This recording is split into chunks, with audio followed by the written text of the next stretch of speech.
bien le bonjour. Merci beaucoup d'être là. Vous venez pour donc assister à la représentation théâtrale de l'atelier théâtre du CRIFI. Atelier qui se tient donc les lundis midi et les mardis midi de 12h30 à 14h. On a travaillé sur un texte de Georges Perec. Je ne sais pas si vous connaissez Georges Perec. Vous avez peut-être en tête un texte, un roman qui s'appelle La disparition, qui est un roman intégralement écrit sans E. Eh bien, ce roman est écrit par Georges Perec. C'est un fou, un matheux, un psychorigide, un monomaniaque obsessionnel de la figure de style. Et il nous a écrit 2 pièces de théâtre, je crois qu'il n'y en a que 2. Et l'une de ces 2 pièces s'appelle L'Augmentation. Vous allez voir, l'univers est particulier, la narration est particulière. Mais ça, vous allez le découvrir pendant à peu près une bonne trentaine de minutes. Donc, entre 30 et 45 minutes, ça dépend des comédiens. Je vais remercier le CRIFI qui nous permet qui permet que cet atelier théâtre ait lieu. Si ça vous intéresse, n'hésitez pas à vous renseigner auprès du CRIFI, ils ont toutes les informations. Merci aussi à Thème, à Talent en Mouvement, pour leur soutien. Je remercie, il n'est pas là, Marc Favier, qui avec moi anime l'atelier théâtre et fait répéter tous ces gens durant un an. Et là, on a travaillé à peu près 6 mois sur ce texte-là. Merci beaucoup à Anne La Jeunesse qui organise, réserve les salles, envoie les plannings, envoie les infos, met à jour les textes. Tout ce travail formidable et m'achète un sandwich quand je n'ai pas le temps d'aller manger, me fournit en café. Je la remercie énormément pour ça. Sur ce, donc, je ne sais pas quelle heure il est, mais le spectacle durant 30 à 45 minutes, aucun problème, à 14h, vous serez de retour au bureau. Merci beaucoup.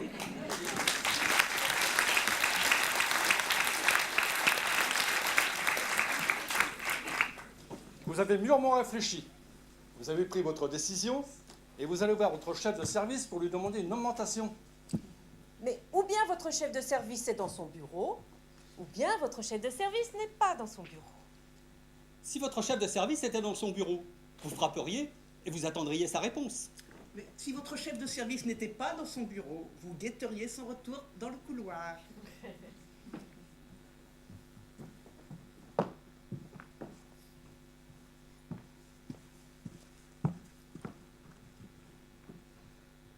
Supposons que votre chef de service ne soit pas dans son bureau. En ce cas, vous guettez son retour dans le couloir. Vous guettez dans le couloir le retour de votre chef de service. Ou bien votre chef de service revient, ou bien votre chef de service ne revient pas. Si votre chef de service revient, vous irez frapper à la porte de son bureau et vous attendrez sa réponse. Mais si votre chef de service ne revient pas, le mieux que vous ayez à faire est d'aller dans le bureau voisin voir votre collègue, mademoiselle Yolande. Supposons que votre chef de service tarde à revenir. En ce cas, vous allez voir mademoiselle Yolande. Vous allez voir, mademoiselle Yolande. Mais ou bien mademoiselle Yolande est dans son bureau, ou bien mademoiselle Yolande n'est pas dans son bureau. Si mademoiselle Yolande était dans son bureau, vous pourriez, à condition bien sûr qu'elle soit de bonne humeur, bavarder un instant avec elle en attendant le retour de votre chef de service. Mais si mademoiselle Yolande n'est pas dans son bureau, il ne vous reste plus qu'à faire le tour des différents services dont l'ensemble compose tout ou partie de l'organisation qui vous emploie en attendant un moment plus propice pour retourner voir votre chef de service.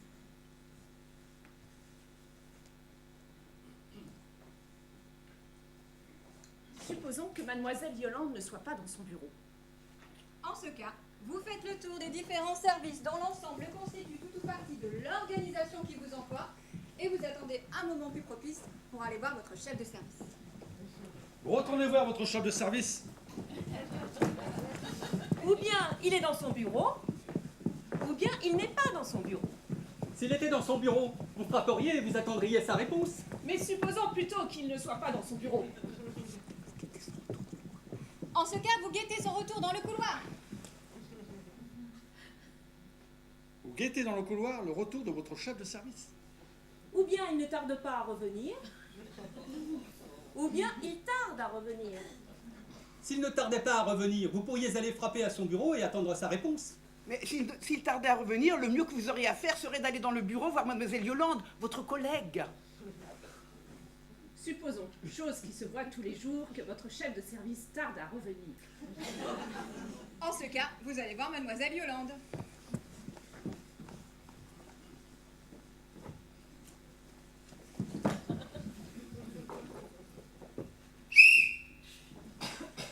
Vous allez voir mademoiselle Yolande.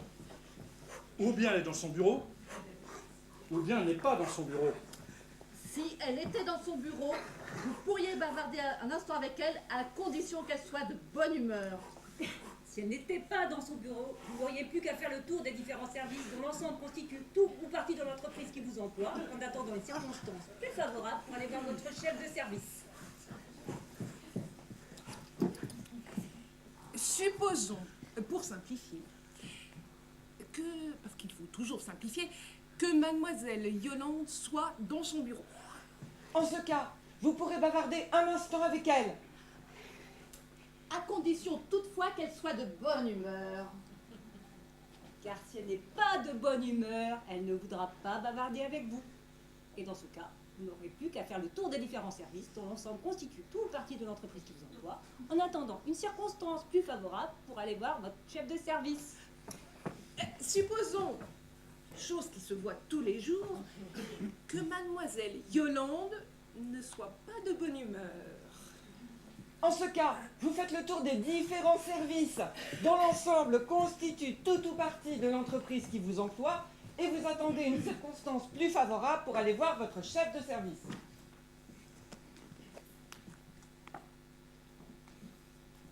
Vous guettez son retour dans le couloir. Vous retournez voir votre chef de service. Il n'est pas dans son bureau. Vous allez voir Yolande. Vous allez voir Yolande. Ou bien elle est là, ou bien elle n'est pas là. Si elle n'était pas là, vous n'auriez plus qu'à faire le tour des différents services qui constituent tout ou partie de l'entreprise qui vous emploie, en attendant un jour meilleur pour aller voir votre chef de service. Ou bien elle est là, ou bien elle n'est pas là. Mais supposons pour simplifier, car il faut toujours simplifier, que mademoiselle Yolande soit dans son bureau. En ce cas, vous y faites la causette à Yolande. Bla, bla, bla. Vous continuez à faire la causette à Yolande. Blablabla, blablabla, blablabla. Vous lui tenez la jambe à Yolande. Blablabla, blablabla.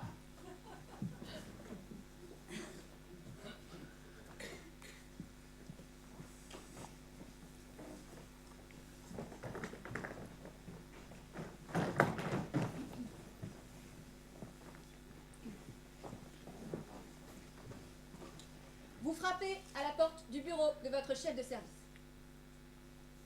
Ou il vous dit d'entrer, ou il ne vous dit pas d'entrer.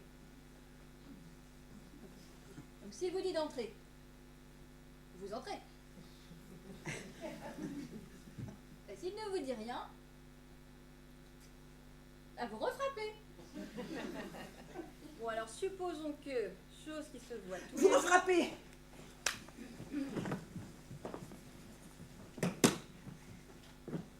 Vous refrappez à la porte de service, la porte de votre chef de service. Ou bien il vous répond entrez, ou bien il ne vous répond pas. S'il vous répond entrez, vous entrez. Sauf si vous êtes parfaitement idiot ou si une surdité précoce vous menace. S'il ne vous répond pas, vous faites demi-tour. Et vous regagnez mélancolique, perplexe, mais pas vraiment découragé, votre propre bureau en attendant une occasion plus heureuse pour aller trouver votre chef de service. Supposons que, chose qui se voit tous les jours,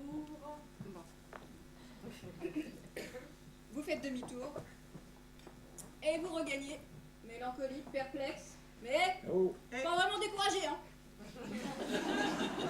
Votre bureau. En attendant une occasion plus heureuse pour aller trouver votre chef de service. Vous avez mûrement réfléchi, vous avez pris votre décision et vous allez voir votre chef de service pour lui demander une augmentation. Ou bien il y est, ou bien il n'y est pas. S'il y est, C'est contrat qu'il n'y est pas. Gagné. Vous l'attendez dans le couloir. Vous attendez votre chef de service dans le couloir. Revient-il ou revient-il pas? reviens. Reviens pas. Si. Non. Non. Allez voir Yolande. Vous allez voir Mademoiselle Yolande. Oh, Yolande, elle est pour là. Qu'à cela ne tienne. Vous faites le tour des différents services dont l'ensemble constitue toute une partie de l'entreprise qui vous utilise et vous attendez une conjoncture moins hasardeuse pour aller vous entretenir avec votre chef de service. Vous retournez voir votre chef de service. Ou bien il y est, ou bien il n'y est pas. S'il y est, vous frapperez à son bureau et vous attendrez sa réponse. Mais bien sûr, il n'y est pas. Vous l'attendez dans le couloir. Vous guettez dans le couloir le retour de votre chef de service. Va-t-il revenir? Oui ou merde? Vous allez voir Yolande.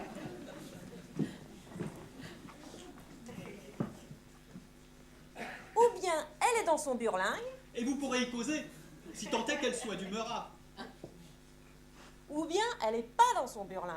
Et vous ferez Dorochef et Maugréant le tour des différents services dont l'ensemble constitue tout ou partie de l'organisation qui chichement vous rétribue.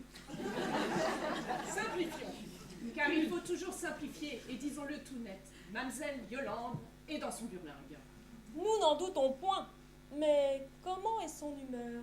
C'est qu'elle n'est pas de bonne humeur, mademoiselle Yolande. Vous n'aurez plus qu'à, Maugréant de Rechef, faire le tour des différents services dont l'ensemble constitue tout ou partie de l'organisation qui vous rétribue chichement. Oh, comme mademoiselle Yolande n'est pas du tout, mais alors pas du tout de bonne humeur.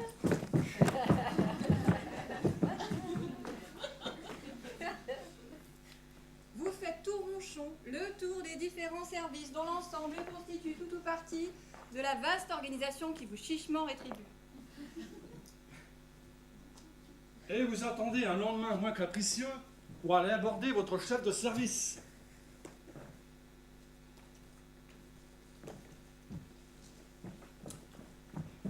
Monsieur le chef de service?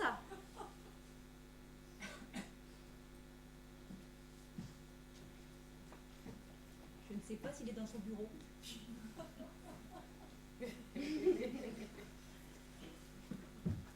Vous pourriez peut-être frapper à sa porte.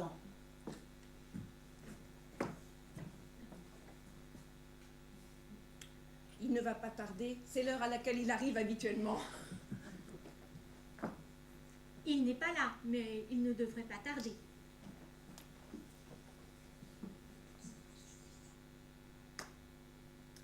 Asseyez-vous donc dans le corridor en attendant qu'il revienne. Il ne va pas tarder, c'est l'heure à laquelle il arrive habituellement. Vous l'attendez dans le couloir. Il ne revient pas. Ben, vous allez voir Madame Yolande. Si elle était dans son bureau, vous pourriez bavarder un instant avec elle en attendant le retour de votre chef de service. Sinon, vous ferez le tour des différents services dont l'ensemble constitue tout ou partie de l'entreprise qui constitue votre seul horizon, attendant à nouveau d'aller trouver votre chef de service avant que le destin vous soit moins cruel. Supposons pour simplifier, car il faut toujours simplifier, que non seulement Madame Yolande soit dans son bureau, mais encore soit de bonne humeur. Vous bavardez un instant avec Madame Yolande. Mais vous ennuyez, Madame Yolande. Vous faites le tour des différents services dont l'ensemble constitue toute ou partie de la société qui diront-on. Non, voilà. Puis, vous retournez voir votre chef de service.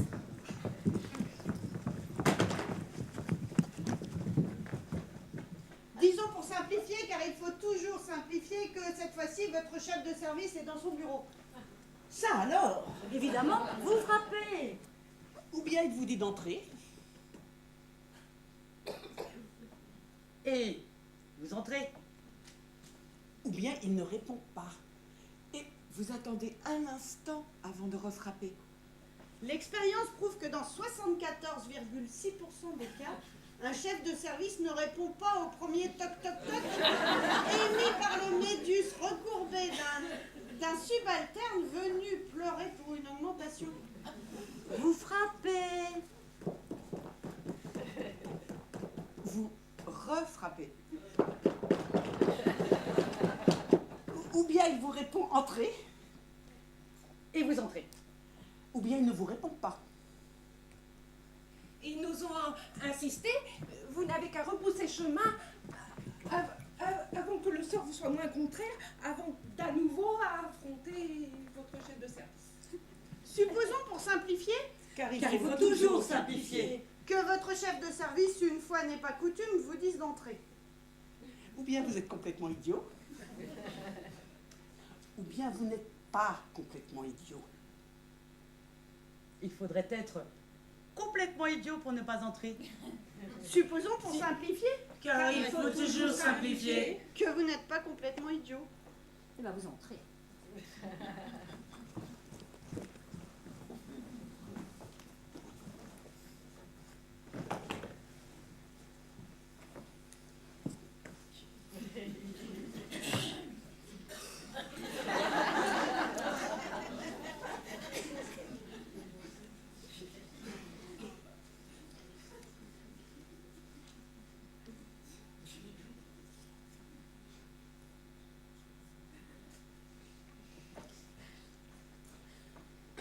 Vous êtes dans le bureau de votre chef de service.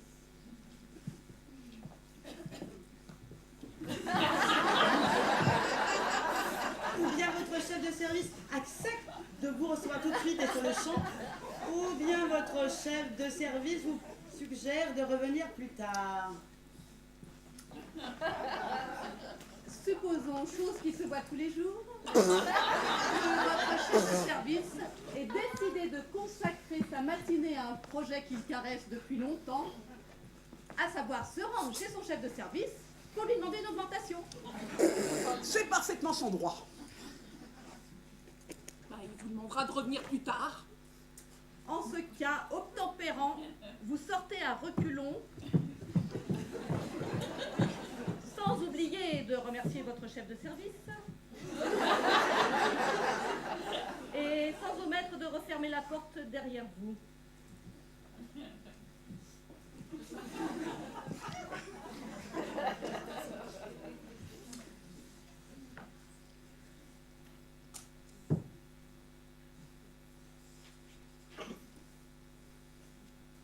Retournez voir votre chef de service.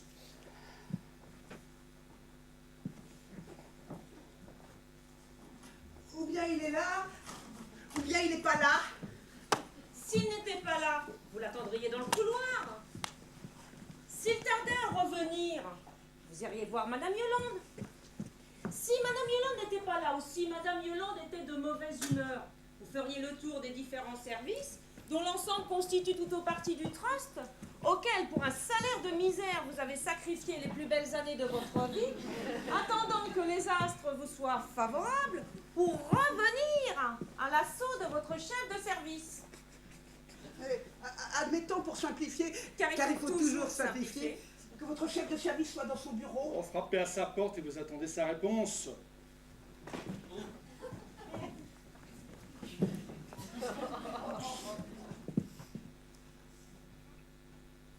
Vous frappez.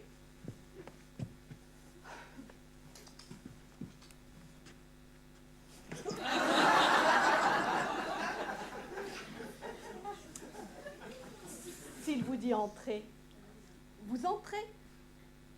S'il ne vous dit rien, vous n'entrez pas. Mais vous refrappez des fois qu'il n'aurait pas bien compris.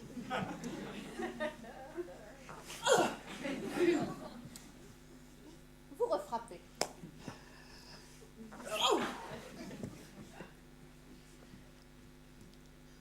Entrez. Vous entrez. Vous êtes dans le bureau de votre chef de service. Ou bien votre chef de service vous dit d'entrer, ou bien votre chef de service vous dit de revenir plus tard. C'est les l'évidence même. Mais admettons pour simplifier, car il faut toujours simplifier, qu'exceptionnellement votre chef de service accepte de vous recevoir illico et sur le champ. Oh, vous avez une sacrée chance.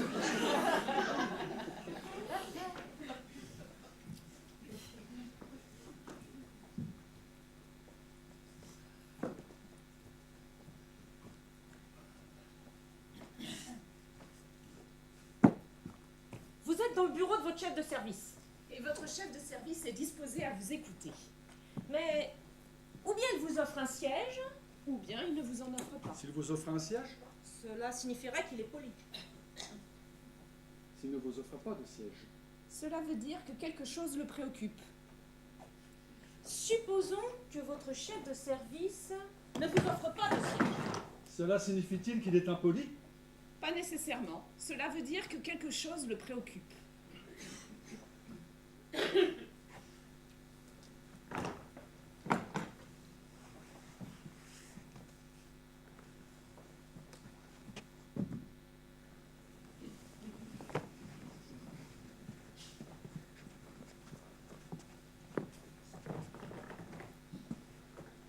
Mais Qu'est-ce qui préoccupe votre chef de service?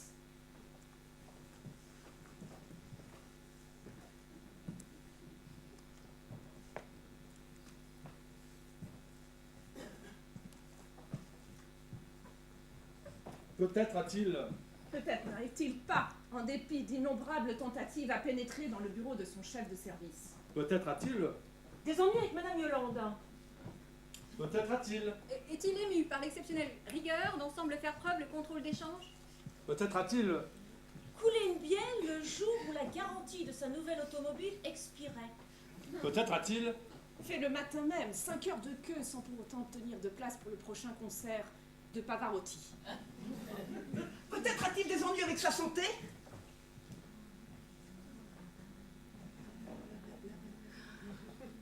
Vous demandez à votre chef de service une de ses filles à la rougeole. Il vous répondra par oui ou par non.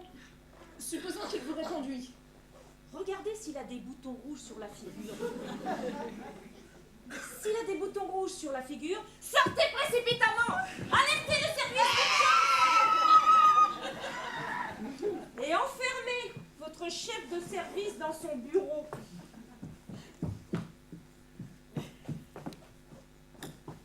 Pendant 40 jours. S'il n'a pas de bouton rouge sur la figure, décontractez-vous et exposez votre problème.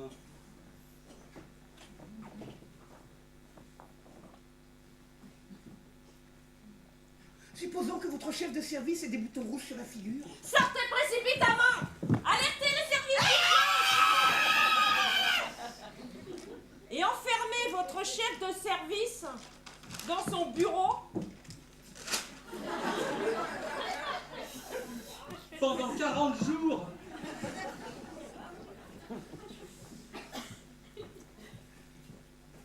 En 1969, sur 19 432 cas de rougeole déclarés, 111 s'avérèrent mortels, ce qui laisse tout de même à peu près 99,5 chances de survie sur 100 à votre chef de service.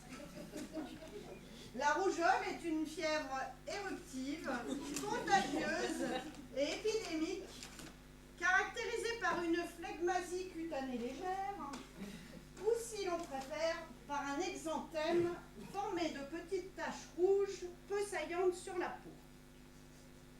Elle est précédée et accompagnée de fièvre, de coryza, d'angine, de larmoiement et de toux. Ses principales complications sont la bronchopneumonie, les laryngites et les encéphalites. On la traite efficacement au moyen de sulfamide et de pénicilline.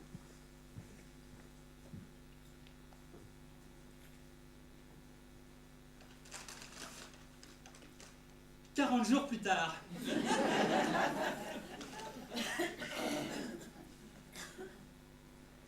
Ou bien votre chef de service est mort, ou bien votre chef de service n'est pas mort. Supposons qu'il soit mort. Vous allez voir votre nouveau chef de service. Supposons qu'il ne soit pas dans son bureau. Vous l'attendez dans le couloir? Supposons qu'il tarde à revenir. Vous allez voir Madame Yolande? Vous allez voir Madame Yolande. Dans ce cas, vous faites le tour des différents services dont l'ensemble constitue tout ou partie de l'organisation et dont vous n'êtes qu'un pion minuscule.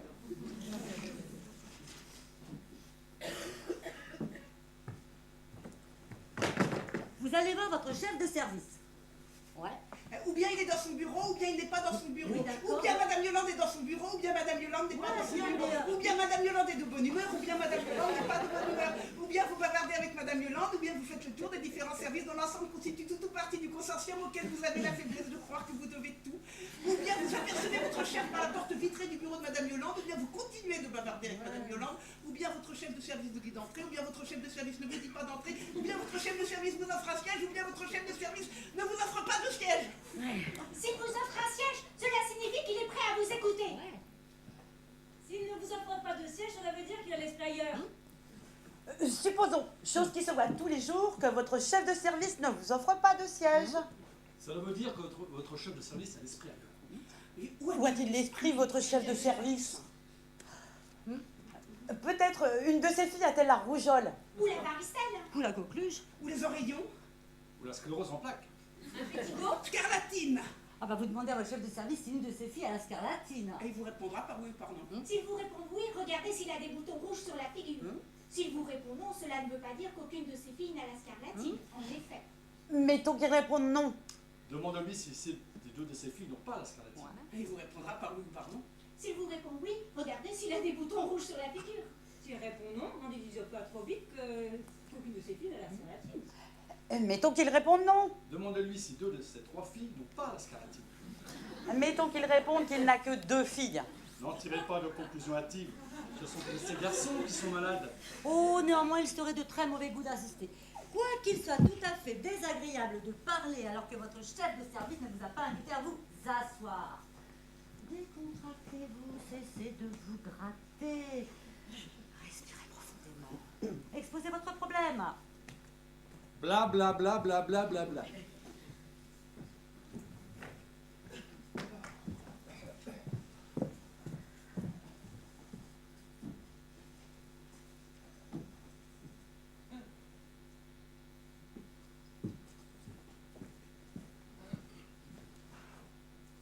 Vous allez voir votre chef de service. Vous frappez.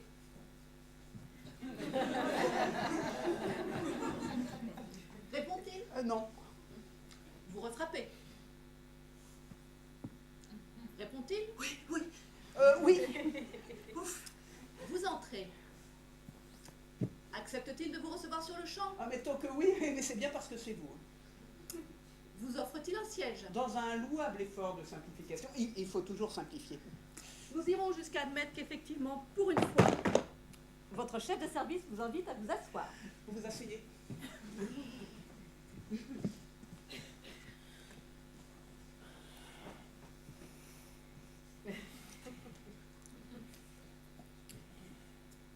Vous êtes allé voir votre chef de service et votre chef de service était là. Vous avez frappé et l'on vous a répondu. Vous êtes entré, on vous a demandé ce qui vous amenait et l'on vous a offert un siège.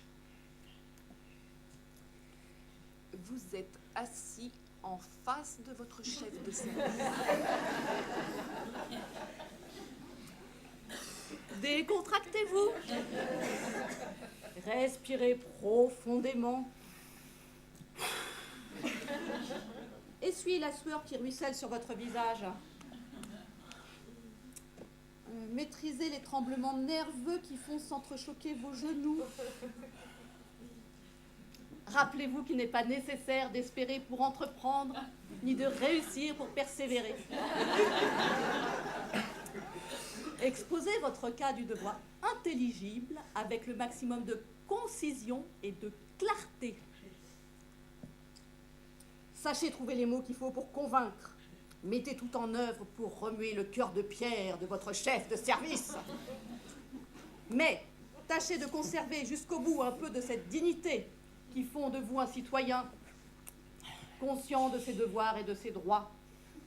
Ne vous jetez pas au pied de votre chef de service. Ne lui embrassez pas les genoux.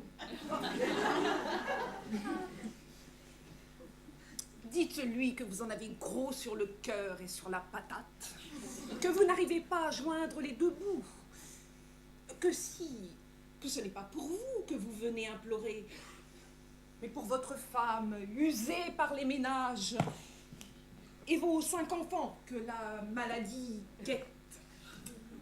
La rougeole, La scarlatine. les oreillons, La jaunisse, la poliomyélite, la myxomatose, les aftes, la débilité, l'anémie graisseuse, les tumeurs du 3e ventricule, l'endocardite infectieuse, les pieds plats. Représentez-lui qu'embauché à l'âge de 14 ans comme assistant coursier non qualifié, aux appointements de 11 872 francs légers mensuels, vous n'êtes, au terme de 37 ans de bons et loyaux services, parvenu qu'au poste de sous-commis principal, dans les fonctions d'attaché au chargé d'études délégué, faisant fonction d'assistant au sous-directeur des fonctions centrales d'implantation, de statistiques et de prospective. Catégorie 3, 8e échelon, niveau 2, classe C, indice corrigé 315, ce qui vous fait un salaire réel, déduction faite des charges sociales afférentes et des contributions diverses au titre du 5e plan de 772 francs lourds, 00 centimes. Ou bien votre discours va convaincre votre chef de service, ou votre discours ne va pas convaincre votre chef de service. Si votre discours convainc votre chef de service, cela pourrait être bon signe. Mais si votre discours ne convainc pas votre chef de service, cela n'avancera pas votre affaire. Or, il est bien évident que vous n'arriverez pas à convaincre comme ça, du premier coup, votre chef de service. Où irait la vaste organisation dont vous n'êtes qu'un microscopique rouage? Si chaque microscopique rouage obtenait une augmentation la première fois qu'il en faisait la demande? Votre chef de service le sait bien. Et c'est même pour cela qu'il est chef de service. Quoi? Va-t-il rugir? Vous, un employé que l'on disait modèle, venir mendier pour quelques misérables centimes alors que les biafrais s'étranglent avec un grain de riz? Alors que des cadres en pleine expansion sont tragiquement réduits au chômage à 40 ans à peine? Vous osez vous plaindre alors que vous avez un véhicule automobile, un réfrigérateur, un fer à repasser électrique. Vous êtes la honte de votre établissement. On vous voit au café tous les soirs, ivrogne, fainéant, profiteur. Vous grugez la sécurité sociale. Vous avez même essayé de tricher au tiercé. Salaud! Mauvais français! Estimez-vous heureux si je ne vous fous pas à la porte avec mon pied quelque part et si je ne vous fais pas passer devant le conseil de discipline. Sortez, que je ne vous y reprenne plus! Ne faites aucun geste que vous pourriez regretter par la suite. Levez-vous dignement et sortez de même. Vous retournez voir votre chef de service. Supposons qu'il soit dans son bureau. Ou bien il vous répond, ou bien il ne vous répond pas. Supposons qu'il vous répond. Ou bien il répond oui, ou bien il répond non. Supposons qu'il répond, mettons qu'il répond oui. Vous ouvrez la porte, vous entrez, vous refermez la porte, vous vous approchez à quelques pas de votre chef de service et vous attendez. Ou bien il vous offre un siège, ou bien il ne vous en offre pas. Mettons qu'il vous offre un siège. Vous prenez le siège que vous offre votre chef de service, vous vous asseyez et vous attendez. Ou bien votre chef de service vous demande ce qu'il y a pour votre service, ou bien votre chef de service ne vous demande pas ce qu'il y a pour votre service. Mettons qu'il ne vous demande pas ce qu'il y a pour votre service. Ça ne fait rien. Vous vous raclez la gorge et vous exposez votre problème. Vous raclez la gorge. Pendant content. Et vous allez exposer votre problème à votre chef de service.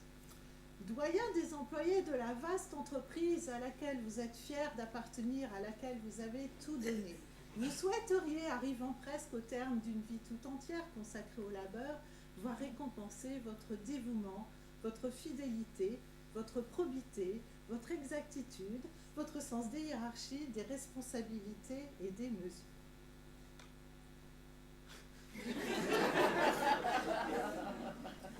Vous vous êtes saigné aux 4 veines pour assurer un avenir plus rose à vos enfants. Vous les avez poussés jusqu'au certificat d'études, jusqu'au brevet élémentaire de premier cycle. Ils ne rapporteront pas bientôt de l'argent à la maison que vous voulez faire construire, vous, votre femme, la petite maison au contrevent vert. Et où au soir d'une vie tout entière consacrée au labeur, vous voudriez goûter le calme d'une retraite champêtre en cultivant des mimosas et en faisant pousser des primeurs. Ou bien votre chef de service vous comprend, ou bien votre chef de service ne vous comprend pas. Nous supposerons, montrant par là que nous sommes profondément humains. Car nous sommes profondément humains. Nous savons comprendre les aspirations de nos employés. C'est notre rôle à nous autres, les chefs de service, de les écouter, nous parler de leurs problèmes, de leurs souhaits. Et nous faisons tout pour les aider. Le comité d'entreprise n'a-t-il pas organisé un voyage à Baden-Baden l'année dernière? Et la magnifique coupe offerte par le chef du personnel aux vainqueurs des championnats de boules inter-ateliers? Et les séances de cinéma gratuits pour les enfants? Et n'y avait-il pas du pâté de foie dans le colis pour les vieux à la fête de Noël l'année passée? Bref, il va de soi que votre chef de service vous comprend.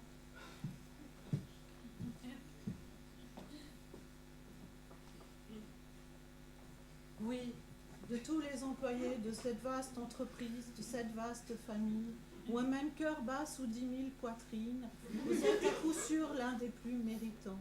Il ne sera pas dit que vos chefs se montreront ingrats envers un de leurs fils préférés, un de ceux qui toujours donna l'exemple. Dès demain, votre chef de service exposera votre cas à l'attention du conseil d'administration et vous pouvez être sûr qu'à la prochaine promotion de la médaille du travail, vous serez décoré. Vous serrez les deux mains comme le tend votre chef de service. Vous maîtrisez votre émotion. Vous sortez sans omettre de refermer la porte derrière vous, car il y a un courant d'air. Et votre bien-aimé chef de service risquerait de prendre froid. Merci.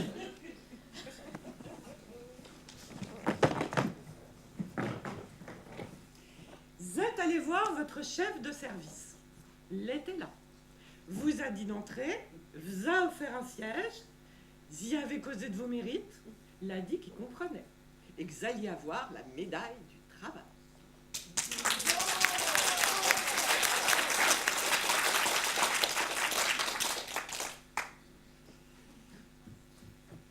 De fait, quelques mois plus tard, par un beau matin de septembre, devant le personnel au complet réuni au garde à vous dans la cour d'honneur, en présence du préfet et des conseillers généraux, du maire et du conseil municipal, du commandant d'armes et d'un détachement rendant les honneurs, de l'archevêque et de la chorale, et du conseil d'administration avec à sa tête le président directeur général, fondateur de la vaste organisation dont vous étiez ce jour-là le modeste héros et le vivant symbole. Le ministre de l'Industrie et du Commerce, que flanquait le sous-secrétaire d'État au plan et le chef du cabinet des affaires sociales, vous décorait de la médaille du travail.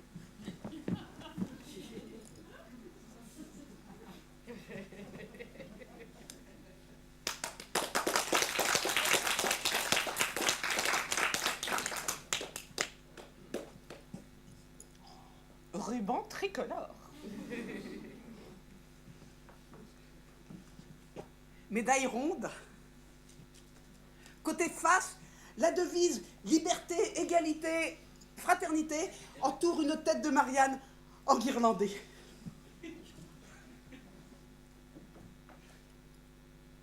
Côté pile, Une semeuse que le soleil auréole surmonte les maux au travail et à la probité, la patrie reconnaissante. Cependant que le directeur régional de la caisse d'allocation familiale vous remettait pour vos 3 bambins 3 livrets de la caisse d'épargne, chacun porteur d'un capital de 50 nouveaux francs que le temps se chargerait de faire fructifier à raison de 2,25%. Pour ne pas être en reste, vous avez consacré le jour béni de votre promotion par un grand banquet, réunissant vos parents, vos alliés, vos voisins et vos collègues, banquet que votre chef de service a volontiers accepté de présider.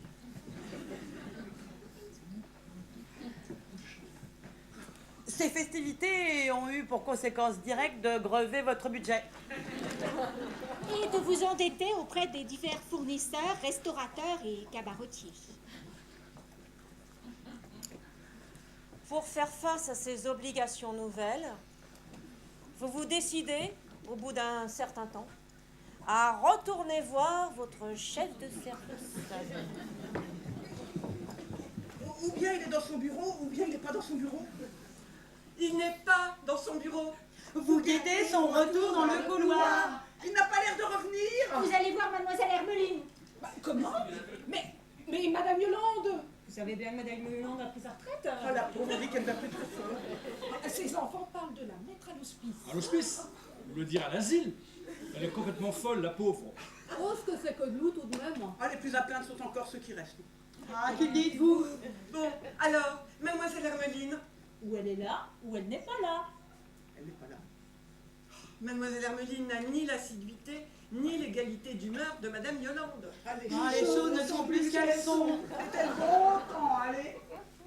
Bref, vous faites le tour des différents services constituant tout ou partie du tentaculaire consortium dont la rapide implantation dans un des secteurs clés de notre économie nationale A fait l'admiration des experts et vous attendez avec patience que les étoiles vous portent chance pour avoir à nouveau l'espoir d'une fructueuse entrevue avec votre chef de service.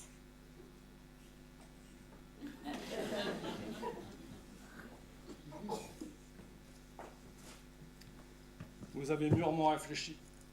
Vous avez pris votre décision. Et vous allez voir votre chef de service pour lui demander une augmentation.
Merci beaucoup, bravo, merci à vous, merci Gisèle pour les fringues. Parce qu'il y en a quand même pas mal à toi là-dedans, hein. Voilà, que je mets régulièrement, mais bon. Voilà, vous avez assisté à l'augmentation de Georges Perec, qui est l'un des textes les plus bizarres du XXe siècle, je pense. Mais j'espère que vous avez passé un bon moment. Voilà, je ne sais pas quelle heure il est. L'heure de demander une augmentation, je vous engage. Allez voir votre chef de service.